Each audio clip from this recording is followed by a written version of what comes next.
Taste the Daily.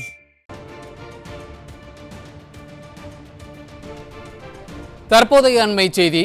கிருஷ்ணகிரியில் online வர்த்தகத்தில் நஷ்டம் ஏற்பட்டதால் தனது 2 மகன்களை கொன்றுவிட்டு தந்தையும் தற்கொலை செய்து கொண்ட சம்பவம் அதிர்ச்சியை ஏற்படுத்தியிருக்கிறது. இது பற்றிய கூடுதல் விவரங்களை வழங்குவதற்காக நமது தலைமை செய்தியாளர் ஜெயக்குமார் இணைப்பில் இணைந்திருக்கிறார். அவரிடம் கேட்கலாம். ஜெயக்குமார், வணக்கம். கூடுதல் விவரங்கள். வணக்கம். செய்து ஆன்லைன் வர்த்தகத்தில் ஏற்பட்ட நஷ்டத்தின் காரணமாக சொல்ல முடியாத துயரத்திற்கு மன உளைச்சலில் இருந்து வந்த சிவபூபதி என்கிற நபர் தனது 2 மகன்களையும் கொலை செய்துவிட்டு அவரும் தூக்கிட்டு தற்கொலை செய்து கொண்டிருக்கக்கூடிய சம்பவம் மிகப்பெரிய அளவிலே கிருஷ்ணகிரி மாவட்டத்தில் அச்சத்தை ஏற்படுத்தி இருக்கிறது. ஒசூரிலே தங்கியிருந்து ஆன்லைன் வர்த்தகத்தில் நஷ்டம் ஏற்பட்டதால் 2 மகன்களை கழுத்தை நிறுத்தி கொன்றுவிட்டு தானும் தூக்கு போட்டு தற்கொலை செய்து கொண்டிருப்பதாக தகவல் வெளியாகி இருக்கிறது.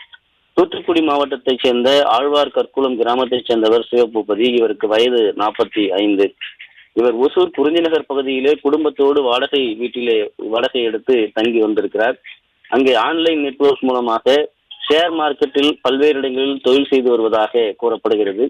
இவரது மனைவி பார்வதி, இந்த 2 தம்பதிகளுக்கும் நரேந்திர பூபதி வயது 14, லத்தீஷ் பூபதி வயது 11 என்கிற 2 பிள்ளைகள் இருந்திருக்கிறார்கள்.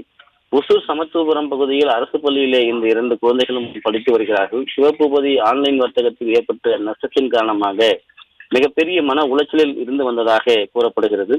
குறிப்பாக சிவபதியினுடைய வீடு நீண்ட நேரமாக பூட்டப்பட்டு கதவுகள் திறக்கப்படாத இருந்ததால் சிவபதியினுடைய சகோதரர் போலீசாருக்கு தகவல் தெரிவித்து அவருடைய உதவியோடு கதவை உடைத்து பார்த்தபோது சிவபூபதி தூக்கில் தொங்கிய நிலையில் இறந்து கிடந்திருக்கிறார்.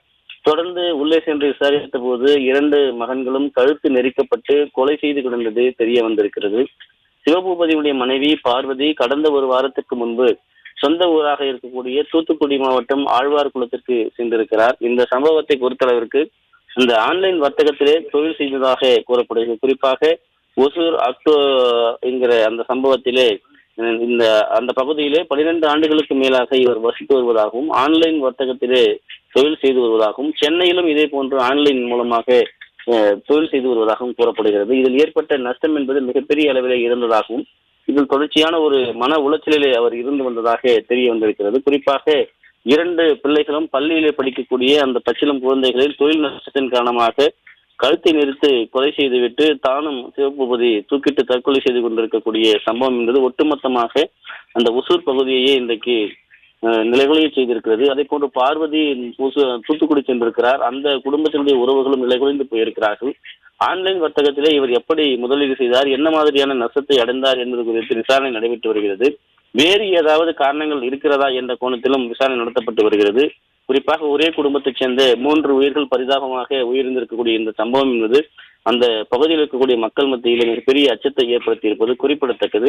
குறிப்பாக இதே போன்று கோவையில் அரசு மருத்துவமனையில் மது போதையில் உறங்கிக் கொண்டிருந்த நபர்கள் கத்தியால் குத்தி கொலை செய்த ஒரு சம்பவம் அரங்கேறி இருக்கிறது. அந்த ஒரே இரவில் இன்றைக்கு 3 பேர் கொலை செய்யப்பட்டிருக்கிறார்கள். ஒருவர் தற்கொலை செய்யப்பட்டிருக்கிறார்.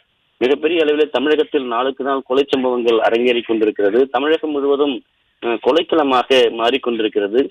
திமுக அரசு இந்த போன்ற சட்டம் ஒழுங்கு பிரச்சனைகளிலே கொலை சம்பவங்களிலே முன்னெச்சரிக்கை நடவடிக்கை என்பதை முழுமையாக எடுக்கவில்லை, ரோந்து பணிகளை முழுமையாக கொண்டு கண்காணிக்கவில்லை என்கிற குற்றச்சாட்டு பெருமளவில் தமிழகம் முழுவதும் இருந்து வருவது குறிப்பிடத்தக்கது.